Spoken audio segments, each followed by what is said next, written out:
জীবনে এমন কিছু পরিস্থিতি তৈরি হয় যখন কোনো একটা সিদ্ধান্ত নিতে বাধ্য হবে।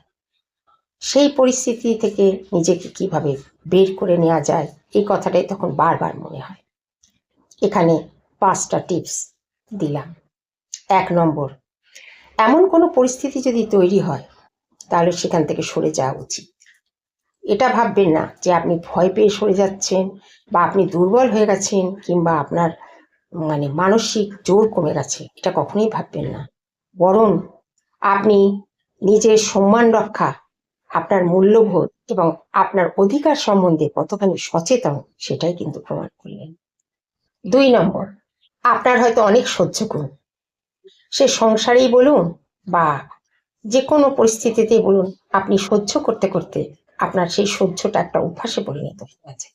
কিন্তু আপনি বলুন তো, আপনি নিজের জীবনের অস্তিত্বটা কি বজায় রাখতে পেরেছেন?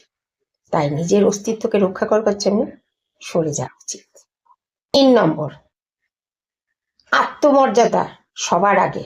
যেখানে আত্মমর্যাদা, আত্মসম্মান রক্ষা করতে পারছেন না, সেখানে সম্পর্ক রাখার কোনো মানেই হয় না। যারা অশান্তি ভালোবাসে তারা কারণে অকারণে কিন্তু অশান্তি বাঁধায়।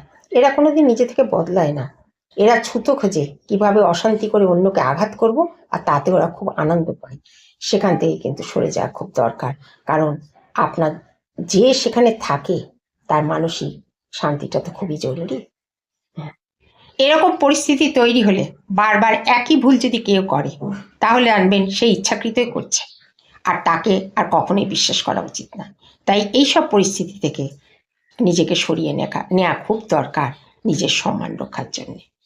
জীবনে মানুষই কিন্তু ভুল করে, কিন্তু সে যদি শুধরে নিতে পারে, তাকে একবার অন্তত মানুষ চান্স দেয়। কিন্তু সে যখন বারবার করে তখন তাকে আর কোনো চান্স দেওয়া উচিত না। তাই নিজের মানসিক শান্তির জন্য নিজেকে সেই পরিস্থিতি থেকে সরিয়ে নেওয়া দরকার।